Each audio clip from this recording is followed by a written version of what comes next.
Hello, welcome to more Airgun Chronicles. So on this video, I'm following on from the BSA Superstar Mark II Carbine with its big competitor of the day, British competitor of the day, and this is it. The Webley Eclipse Mark II Carbine, or Webley and Scott, as it was still known back then in the mid-90s.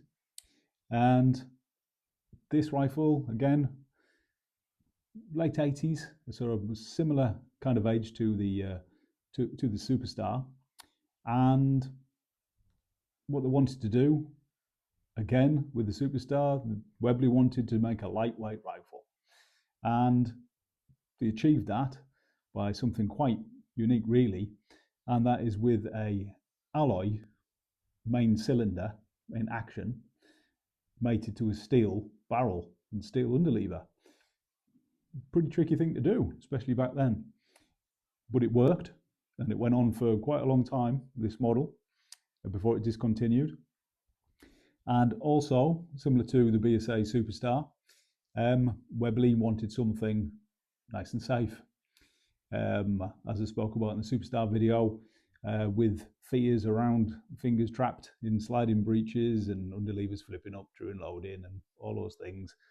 Again, I don't know anyone it's happened to, it's never happened to me, but there was concerns around it at the time. TX200 brought in the ratchet system on the Mark II TX200, the Air Arms TX200. So Webley went for this option. This is a flip-up breech. Again, Webley been using tap loaders like BSA and various other manufacturers, but they were prone to, well, being not very good, leaking, pellet seating. Air Arms were using it as well in their original rifles that they took on from the Sussex Armoury, which I do have an Air Arms side lever tap loading Mistral, which will be coming on, and that was before the TX200. So Webley went for this, the flip up breech. Don't even have to cock it. Little lever there. There it is. Loading bay exposed. Pop the pellet in. Make sure it's seated. Firmly close that flip up breech. Make sure it clicks. But yeah, you don't even have to cock the rifle. Really good. Excellent system. Automatic safety that pops on. Push into fire. And you can pull it back out to reset.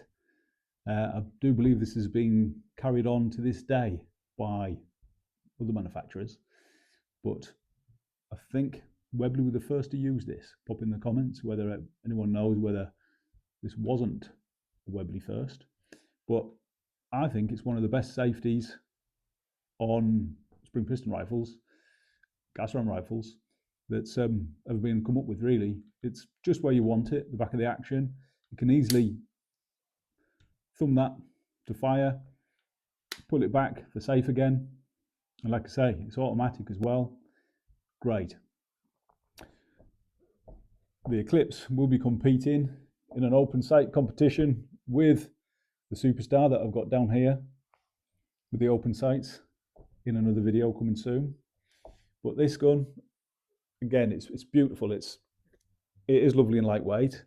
It is just under the 8 pounds mark, with the Superstar coming in just a little bit heavier.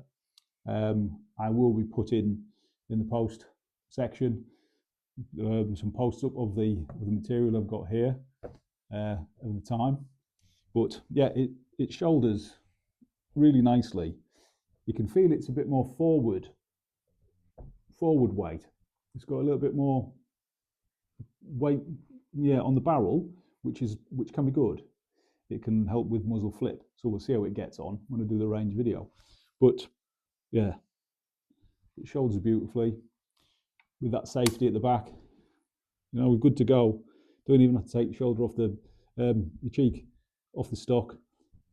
Just it's on, off. Really good there. So pointable, and it is nice and light. You can feel that, especially if you bring the 7797 TX200 along to the range and swap in between, which I have done quite a few times. Yeah, really nice.